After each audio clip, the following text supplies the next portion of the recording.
Whoa. I did not see that coming.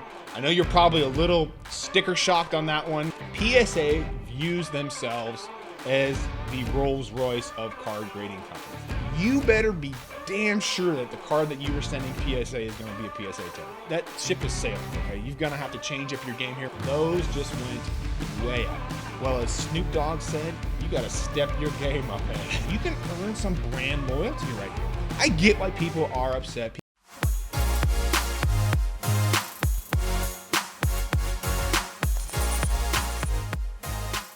All right, hey everybody, welcome back to another episode of the Powers Sports Memorabilia Show. I am your host, Matt Powers. Thank you again for joining me. Please visit the website, powersportsmemorabilia.com. Also, give me a follow over there on Instagram at Powers Autographs. Well, apparently some big news is coming out of PSA. It seems as though they are raising their prices and going full Rolls-Royce mode here. Big price increase. I saw a recent post on Slab Stocks. If you don't follow Slab Stocks on Instagram, make sure you guys give them a big follow there. It looks like they're raising their pricing, and it looks like right now, new pricing going forward is $50 for economy turnaround time, which is currently suspended, so you cannot choose that one right now. $100 for regular, $150 for express, and $300 for super express. That's basically your 45, your 20-day, your 10-day, and your 5-day turnaround times. Whoa. I did not see that coming. That is super interesting and exciting, and we're going to unravel all that today here. But I know you're probably a little sticker shocked on that one, kind of like, opening your wallet up after you've been drinking all night, and seeing no money in there. But so today's video, we're going to unravel all this thing here. I'm going to give you my thoughts on it and what it means to you as a sports card collector and investor. We're going to be talking about the following, all right? Number one, why did they raise their prices? Two, the effect on future submissions to PSA, effect on current cards that are already graded by PSA. What does this mean for other grading card companies? Your game plan going forward, and is this good for the hobby? Again, these are just my own thoughts here, again, just to get you guys thinking about the hobby in some different ways that maybe you haven't already considered. Pure entertainment, but this is going to be a good video. I'm going to try to keep it as short as I can, but there's a lot to go through here, all right? So let's go ahead and get going here. Number one, why did PSA raise their pricing? Whoa, okay, so my initial thought when I heard that was PSA views themselves as the Rolls-Royce of card grading companies. They view themselves as the high-end card grading company, and I would agree with them. Of course, we all know PSA 10s sell for way more than any other card grading company. They are the the slab king industry. Everybody wants that PSA 10, and they've got a brand to protect and to develop. PSA is now a privately owned company. Collectors Universe is the parent company that owns PSA. And I think they saw the direction that the card grading industry was going, where everybody is getting these $1, $2, $5 cards graded. And I think they made a decision to say, I don't know if that's the direction that we want to take part in. We have, in our opinion, a higher end brand. And I don't know if we want to be spending our time grading these $1 and $2 cards. In my opinion, PSA makes their money off of those express, the super express orders. That's where they are making their profits. Yes, they're making profit on the slower turnaround time cards, but that's not where their bread and butter is. Their bread and butter is the higher end cards that they're getting graded at the super express level. And we take the Rolls-Royce example, right? Rolls-Royce could make a cheaper car and be fulfilling those all the time. But is that really the best allocation of their time and their resources? Is that the best thing for their brand? No, I would say with Rolls-Royce, they want to make expensive cars. That's the type of car that they want to make and sell, and that's what they want to focus their time on. And I think that's why PSA chose to do this. I mean, think about this. They're in California. It's really expensive to do business in California. And if you have to hire less graders and can make the same amount, if not more money, because you're not taking as many cards in, that to me makes logical business sense. You don't have to pay all these wages and insurance health insurance and all this kind of stuff that you have with a huge staff. Now, I know they're probably still continuing to hire, and they were probably already kind of understaffed to begin with, but that makes sense to me. Have less staff, make the same, if not more money, and I would do that if I was the owner of PSA. Why bog yourself down with all these ones and twosies of these $1 and $2 cards when you consider yourself to be a high-end brand? And high-end, I mean, is over the $1,000 threshold for cards. All right, so let's talk about this here. Number 2, the effect on your future submissions to PSA. All right, so with the economy level being suspended for right now, the economy is basically your old 45-day. And that's what, $50 a card. So we went from essentially $15 to $50 a card. That's your cheapest option right now to get something graded is $100. $100 to get a card graded. Wow. I never thought I'd be saying that for the base level here for right now. Okay, so how does this affect you going forward with PSA? Well, first off, you better be damn sure that the card that you were sending PSA is going to be a PSA 10. You better be doing your homework. You better look at that card. You better make sure that thing's got 50-50 centering. The corners are sharp. There's no surface issues. The edges are nice and sharp. Now, this is going to apply to mainly the base cards. If you're sending in the LeBron James 221, obviously if you get a PSA 8, PSA 9, that's fine. But I'm talking about just your lower tier cards. If you choose to send them in with PSA, you better be hoping that you get a PSA 10. So you got to be doing your homework on that card that you were sending in. For me personally, I probably wouldn't send in any card to PSA right now that has a resale value of anywhere under $500. Because if you're paying $100 for a card, let's say you spent $50 for the card, so now you're at $150. Let's say you get a PSA 9, which is not out of the realm of possibilities. You're kind of screwed there. So I would personally be focusing on cards to send to PSA right now for future submissions that are over that $1,000 threshold, like big cards that you can get massive returns on, because you are paying a premium now to grade with PSA, and I would probably only be doing premium cards with them, okay? If your, flip game is the dollar cards to PSA, get them graded on 45-day and then sell them for, $40, $50, that ship has sailed, okay? You're going to have to change up your game here, and we're going to talk about that a little bit later on. But that's probably done, okay? The dollar flip card game to get them graded at PSA is out of the realm right now. All right, number 3 here, the effect on current graded cards. Well, guess what? Those of you who are smart enough to get those $1 and $2 cards done at 45-day levels and are into them real cheap, those just went way up. Big percentage increase on those. Big percentage increase on PSA 9s. Pretty much most cards under $100. Cards of any value, right? Ones that people actually want. Jordan, Tiger, Kobe, LeBron, those types of cards, right? Not my rookie card, okay? Not to say I have one, but my rookie card's not going up as a PSA 10, okay? So really, any card under $500 had a nice little bump. Not to say the cards over $1,000 didn't have a little bump. They did, but most people that were getting, those $1,000 cards graded were already paying express level prices to get those things done. So they're already into the grading cost a little bit higher than the, $1 or $2 cards that people were sending in. So it got a little bit of a bump there, but not like you're going to see with these cards that are under $500, and especially the ones that are under $100.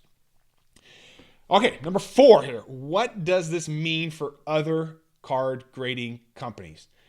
Well, as Snoop Dogg said, you got to step your game up, man. This is a huge opportunity for Beckett, SGC, and CGC. Huge. This is the opportunity of a lifetime for those card grading companies. Huge. Oh my gosh.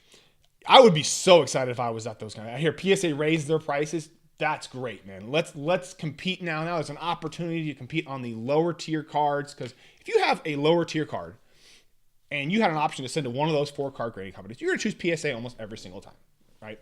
But now that's that's out of the option right now. Beckett's still pretty backed up, but I can see a ton of business coming into them as well, and also SGC and then CGC, which is the new card grading company. That's the comic book grading company. I'm going to talk about them a little bit later here. But they better have some solid systems in place. They better be getting close to hitting those turnaround times that they promise people. I think CGC right now has a $9 grading for basically the 45-day for PSA. You can go on their website and see what their current turnaround time is, but that's cheap to do right now, $9.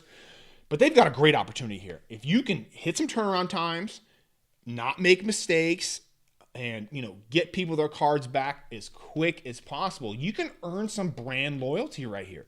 And people, especially that are doing those dollar cards and whatnot, they send in a lot of volume. And if you can really earn their trust, earn their respect, and the biggest thing is whether those cards with CGC or SGC will actually sell. I think they will, but a huge opportunity right here to really set yourself as kind of the lower tier grading card company. And there's nothing wrong with that. Every industry has your higher end, your middle end, and your lower end. I mean, look at any industry, right? You look at framing companies, okay? Big framing, expensive ones. You've got your middle, you got your low tier. Supermarkets are the same way. And there's nothing wrong if you choose to be in the low tier end to dominate that particular sector of the card grading company. And I think CGC's got a great opportunity here. They're fresh on. They don't have a past history right now with card gradings. They don't have any bad vibes, I guess I could say. So they've got a very big opportunity. I hope they are hiring, and I hope they got some great systems in place. All right, number 5, let's talk about your game plan going forward. As I've already mentioned, I would continue to use PSA for those expensive cards that have a resale value of over $1,000. Again, PSA 10s are king. Those new PSA 10 slabs that are going to be coming out after this price increase, I think, are going to be very expensive, probably highly sought after. But again, these are going to be the cream of the crop cards that you want to be sending to PSA. You got big grading costs. You better be getting big returns on those cards. Right now, I would probably be looking for PSA 10 cards that you think have value out there. So maybe some PSA 10 rookies that are probably in that 100 to 250 range. I'd probably be picking up some of those. Again, the minimum right now to get a card graded at PSA until they get the economy back in is $100. So if you can find deals at cards at under or a little bit above $100, I would find those, especially rookies, kind of in that 100 to 250, maybe up to 500, depending on who it is. On the flip side, if you have cards that you graded at PSA and they're PSA 10s right now, and they were those $1 and $2 cards, or maybe even the little more expensive ones, I would consider raising my prices to reflect the new grading price cost at PSA. Also, I would consider, if you can very quickly here, gather your cards, and if you can get them into Beckett before they do a price increase, if you like the Beckett slabs and you believe in Beckett, get your cards together and get them off to Beckett as soon as possible. I am guessing they're probably going to be doing a price increase to kind of slowly kind of catch up to PSA. I don't know if they will do that or not, but if I were in Beckett's shoes, I would probably be considering raising my prices so I can be in that middle tier. So you got high tier PSA, middle tier Beckett, and then you got your low tier kind of SGC, CGC, when it comes to certain cards and whatnot. SGC does a decent job with some of the kind of the vintage cards there, but most people aren't probably going to be sending vintage cards there. Most people are going to be sending vintage cards right now, I think, probably to PSA, especially those expensive ones. I'm personally going to be giving CGC a try. I'm not a huge fan of what their slabs look like, but I'm a huge fan of their cost, right? And money talks, right? And I think, just speaking from my personal perspective, my customers who are kind of gift givers and whatnot, they're just looking for a affordable card that is graded, that they can give to a friend or a buddy or as a Christmas gift or whatnot. And I don't think they necessarily require a PSA 10. I think a CGC 9.5 is probably doing just fine if it's priced right. And that's just coming from my perspective.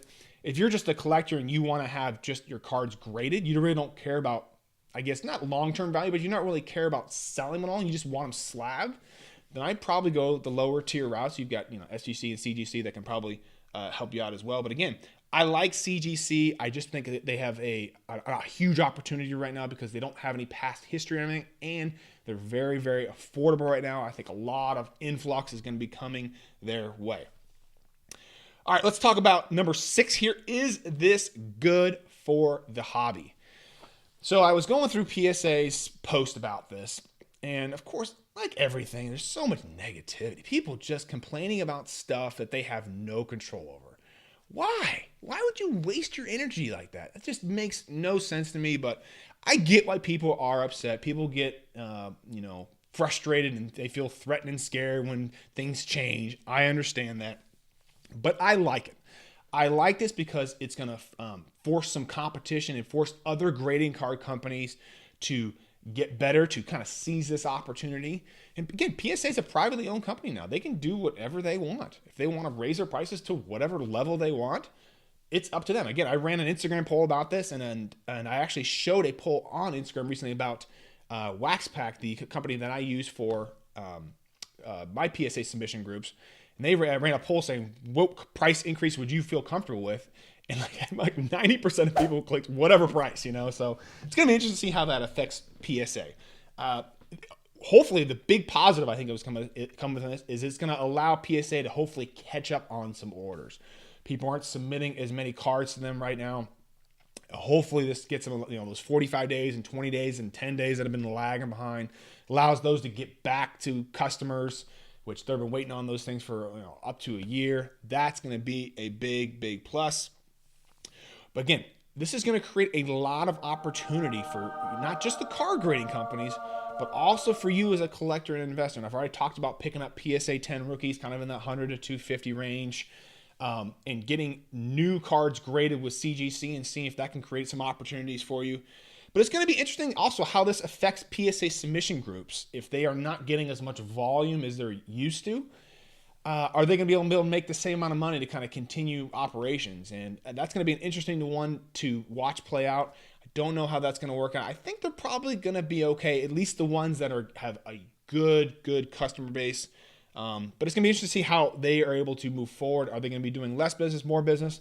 Only time will tell as this year goes on here. But I really think this is good for the hobby. It's going to give a lot of opportunity to these card grading companies to really step their game up, which is going to help you and me. I think that's really the big lesson here. Hopefully CGC and these guys are listening and will do their best and have some good systems in place and get their cards back to you as quick as possible, because that's what we all want, right? All right, so conclusion. Let's just kind of wrap everything up here.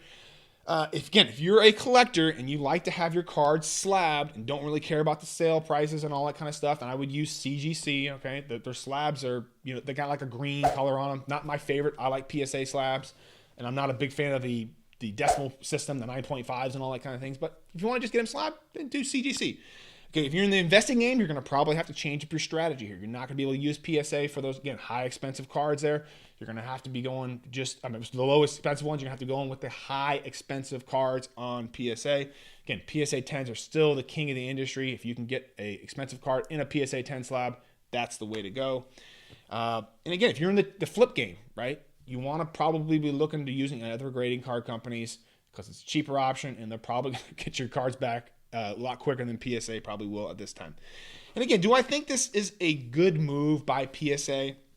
Nat Turner, the guy who was leading the group that bought Collectors Universe, who is the parent company of PSA, he's a collector. He's been a collector for a long time, and I would think that this guy would know what he's doing. You're spending almost $1 billion for the company. It's not like they spent $1 billion for this company and then all of a sudden they're like, well, what do we do with it now? Let's raise our prices. No, I think they had that in the works before they bought it. So they've had a game plan going on. And again, I don't personally know Nat Turner, but I've heard a lot of people talk about him, and they say he's an absolute genius in the card industry, and he's also obviously a smart business guy if you can afford to lead a group that, spending almost $1 billion on a company. So I would give him the benefit of the doubt for this. Let's see how it plays out for this year. See if he is a smart business guy when it comes to, raising these prices for PSA. And it may turn out. They may know something that we don't, and this may help overall customer service with them and make their customers a lot happier and get cards back quicker. And it may be a win-win for everybody here. But again, I think this really opens up the door for some competition, and it's going to be interesting to see how that plays out this year in 2021. Whoa, I try to get to that as quick as possible. A lot to go through. I hope this really helps you guys kind of think about the hobby maybe in a different way and make some moves. Again, I talked about this in some of my other videos. Learn to pivot. If something happens, hey, try something else. Doesn't work out, try something else. But again, hopefully this helps you guys. Comment below. Let me know what you guys think about this new move with PSA pricing. Do you like it? Is it too much? Is it not enough? I don't know. Comment below and let me know your guys' thoughts. Again, visit the website, powersportsmemorabilia.com. Also, can be followed over there on Instagram at Powers Autographs. And I will see you on the next episode.